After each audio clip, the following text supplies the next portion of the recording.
विजयगढ़ के पास एक भूतिया आम का पेड़ है, जहाँ एक भूतिया काला बंदर रहता है। इन सब चीजों से अनजान बिरजू अपने आप में गाना गाते हुए आगे बढ़ता जा रहा था।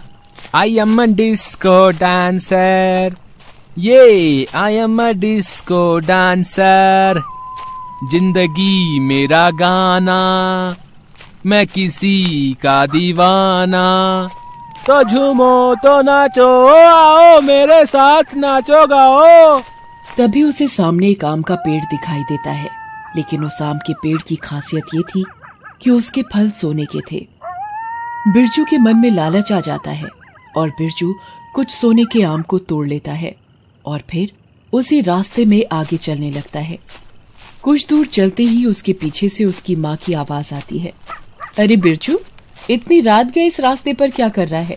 पीछे देख, मैं तेरी माँ। माँ, तू यहाँ क्या कर रही है?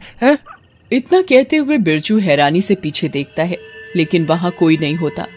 बिरजू थोड़ा डर जाता है और जल्दी जल्दी अपने पैर चलाते हुए जाने लगता है और पीछे से उसे डरावनी आवाज आती है, जैसे दो लोग एक साथ बोल रहे हों।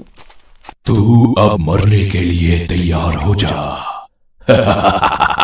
तूने मेरे आमों को चुराया है। अरे ओ विक्रम भट्ट की फिल्म के भूत हैं? तुझे कोई दूसरी पिक्चर नहीं मिली क्या है जो यहाँ मुझे डराने के लिए आया है? बिरजू हंसते हुए ये बोलता है और पीछे देखता है। वहां उसे एक भूतिया काला बंदर दिखाई देता है, जो कि देखने में बहुत डरावना होता है। फिर वो बंदर बिरजू की तरफ बढ़ता है और हमला कर देता है और अपने नाखूनों से बुरे तरीके से मार डालता है। भूतिया बंदर आग के पास खड़ा होता है और जोर जोर से हंसते हुए कहता है, जो भी मेरे आम को तोड़ेगा, मैं उसका हाल बिरजू जैसा करूंगा। देखते हैं किसमें इतनी हिम्मत है कि वो मेरे आम के फलों को तोड़ सके। फिर अगले दिन कुछ गांव वाले उसी रास्ते से गुजर रहे होते हैं। तभी उन्हें एक भयानक दृश्य दिखाई देता है। वो देखते हैं कि बिरजू को किसी ने उसी भूतिया आम के पेड़ में उल्टा लटका दिया है। ये सब देखकर एक आदमी बोल पड़ता है, अरे ये किसी जानवर का काम होगा भाई, पर कोई जानवर किसी को इतनी बुरी तरीके से कैसे मार सकता है? और उल्टा कैसे लटका सकता है भाई? वहां पर मौजूद सभी लोग इस भयंकर दृश्य को देख रहे थे। फिर उन्होंने बिरजू को वहां से उतारा और उसका अंतिम संस्कार किया। फिर ये सिलसिला बढ़ता गया। कभी भी कोई उस रास्ते से जाता तो उस सोने के आम के लालच में पड़कर अपनी जान गंवा देता। लोगों ने धीरे धीरे उस आम के पेड़ वाले रास्ते से जाना ही बंद कर दिया। फिर एक बार उस गांव के रहने वाले श्याम शरण जी एक शाम रमेश न्यूज़पेपर पढ़ रहे होते हैं और न्यूज़पेपर पर एक खबर पढ़ते हैं, विजयगढ़ के पास वाले आम के पेड़ के पास 2 युवक मृत पाए गए। आजकल की खबर में सिर्फ हमारे गांव के भूतिया आम पेड़ का जिक्र होता है। तभी श्याम शरण की पत्नी बबीता वहां आती हैं और उनसे कहती हैं, अजी सुनते हो, हमारा बेटा अक्षय शहर से 5 साल बाद आ रहा है, भूल तो नहीं गए हो? अच्छा चलो, मैं उसको कॉल पर लेता हूँ, देखते हैं कि कहाँ तक पहुँचा। अगर रात हो गई तो बहुत दिक्कत हो जाएगी समझो। श्याम शरण जी अपने बेटे अक्षय को कॉल करते हैं। अक्षय फोन उठाता है और कहता है, पापा मैं पहुँच गया हूँ, गांव के पास आम के पेड़ वाली रोड से पैदल आ रहा हूँ। हाँ। अरे अक्षय, तुम जानते नहीं हो बेटे, जिस रास्ते से तुम आ रहे हो वहाँ एक आम का पेड़ है जिसमें एक भूतिया काला बंदर रहता है। अगर कोई उस बंदर को देख ले तो वो किसी को नहीं छोड़ता। अरे पापा आप चिंता मत करो, मुझे कुछ नहीं होगा, क्योंकि मैं आपकी तरह अंधविश्वासी नहीं हूँ। मैं विज्ञान का विद्यार्थी हूँ और मुझे क्या गलत और क्या सही है मुझे समझ में आता है। अच्छा चलिए फोन रखिए, ठीक है? अरे सुनो तो, अगर कोई दिक्कत हो तो उस आम के पेड़ से 200 मीटर दूर से एक सिद्ध बाबा का आश्रम है, वहां चले जाओगे तो तुम सुरक्षित रहोगे। अक्षय अपने पिताजी का फोन काट देता है और आगे बढ़ने लगता है और पैदल जाते हुए आगे चल पड़ता है। जीने का सही ढंग, भूतिया बंदर सीखो तुम मेरे संग। तभी अक्षय को सामने एक सोने के आम से लदा हुआ पेड़ दिखाई देता है। अक्षय उन सोने के आमों को देखकर लालच में पड़ जाता है और कुछ आम अपने एक बैग में भर लेता है और आगे चल पड़ता है। तभी पीछे से उसकी माँ की आवाज आती है, अरे अक्षय बेटा आ गया तू, चल गाँव चल, मैं तेरा बहुत अच्छे से स्वागत करूंगी। अक्षय थोड़े से अचंभे में पड़ जाता है और डर जाता है, क्योंकि उसे उसके पिता की बात याद आने लगती है। अगर कोई पीछे से अपनों की आवाज में बोले तो उसका जवाब मत देना और आगे बढ़ते रहना, और पीछे तो बिल्कुल मत देखना, क्योंकि अगर किसी ने काले बंदर को देख लिया तो उसका काम तमाम। फिर उसे इग्नोर करके अक्षय आगे बढ़ने लगता है। और फिर अब इस बार एक लड़की की आवाज में बंदर बोलता है, अक्षय चलो न साथ चलते हैं, ना जाने कितने दिनों से तुम मुझसे मिले ही नहीं। प्रिया? नहीं, प्रिया नहीं है, ये प्रिया नहीं हो सकती, क्योंकि प्रिया को मरे हुए तो आज 1.5 साल हुए हैं, और माना कि वो मेरी सबसे अच्छी दोस्त थी, मगर एक हादसे ने उसकी जान ले ली।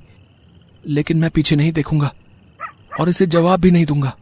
अब अक्षय समझ चुका था कि उसने आम के पेड़ पर हाथ लगाकर बहुत बड़ी गलती कर दी है और बंदर उसे पीछे देखने की ओर उकसा रहा है। मगर अक्षय समझदारी से काम लेकर उसे दरकिनार कर रहा था। तभी अक्षय, तू बहुत बड़ी गलती कर रहा है। अगर तू मुझे ऐसे ही नजरअंदाज करता रहा तो मैं तेरे साथ ही तेरे गांव चला आऊंगा और वहां के लोगों को नहीं छोड़ूंगा। इसलिए पीछे मुड़ और मुझे देख, ताकि मैं तुझे मार सकूं। देखो, ऐसा मत करो, मैं पीछे मुड़ रहा हूँ। अक्षय पीछे मुड़ता है तो देखता है कि उसके पीछे एक डरावना काला बंदर खड़ा होता है और जोर जोर से हंसता हुआ अक्षय से कहता है, जो मेरे पेड़ के आम को नुकसान पहुंचाता है, मैं उसे नहीं छोड़ता। अक्षय भी अपने पिताजी की बातों को याद करता है कि उस पेड़ से 200 मीटर दूर पर एक आश्रम है। अक्षय बिना कुछ सोचे समझे वहां से दौड़ पड़ता है और पीछे देखता है। उसे वो बंदर बहुत तेजी से उसकी तरफ आता हुआ दिखता है और बंदर पीछे दौड़ते हुए कहता है, तूने मुझे देख लिया है, अब तू जहन्नुम में भी चला जाए तो भी मैं नहीं छोड़ूंगा। अक्षय भागते हुए कहता है, तुम ऐसा क्यों कर रहे हो? मुझे नहीं पता, मगर इस वक्त मेरी जान मुझे ज्यादा प्यारी है। हाँ। अक्षय को अब आश्रम नजदीक दिखाई देने लगा था। अक्षय दौड़ते हुए उस आश्रम में पहुंचता है और देखता है कि बाबा वहीं पास है।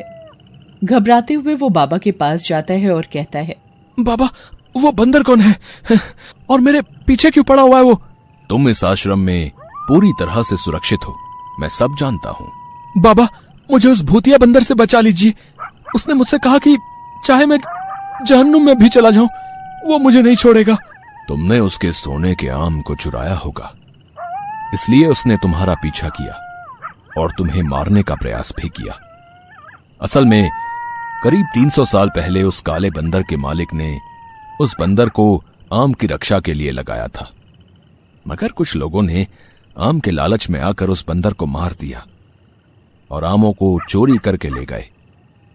तब से उस बंदर की आत्मा वहां से आने जाने वाले लोगों को परेशान करती है, और अगर कोई गलती से भी इस बंदर को देख ले तो बंदर उन्हें नहीं छोड़ता।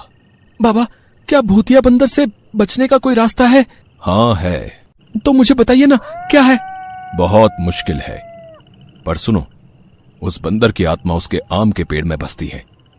अगर तुम किसी तरीके से आम के पेड़ को नष्ट कर दो तो तुम बच जाओगे, अगर नहीं कर पाए तो नहीं बच पाओगे, क्योंकि तुमने उस बंदर को देख लिया है।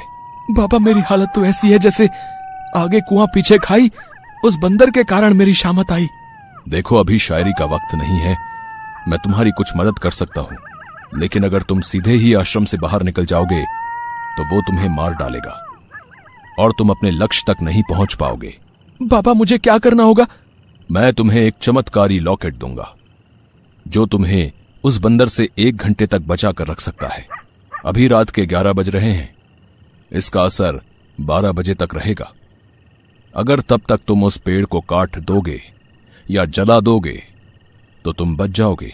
बाबा अक्षय को चमत्कारी लॉकेट पहना देते हैं और आश्रम से बाहर निकलते ही अक्षय अपने आप से कहता है, अरे यार, मैं अपनी हीरोगिरी के चक्कर में खुद ही फंस गया हूँ। वो बंदर मुझे अपने आम की तरह एक बार में ही निगल जाएगा। तभी उसके सामने वही बंदर आ जाता है और उससे कहता है, जिसका मुझे था इंतजार, वो घड़ी आ गई। चल, अगला नंबर तेरा होगा। कल तू मेरे आम के पेड़ में सबको लटकता हुआ मिलेगा। बंदर अक्षय की तरफ अपने नाखूनों को बड़ा करते हुए आगे बढ़ता है और हमला करने की कोशिश करता है, मगर बाबा के लॉकेट के कारण वो बंदर अक्षय का कुछ भी नहीं कर पाता। अक्षय मौका पाकर दौड़ते हुए उस पेड़ की तरफ बढ़ जाता है और अपने बैग से केरोसिन निकालकर माचिस मार देता है। जैसे जैसे आम का पेड़ जलता है वैसे वैसे बंदर तड़पता हुआ राख बन जाता है और उस लॉकेट के अंदर समा जाता है।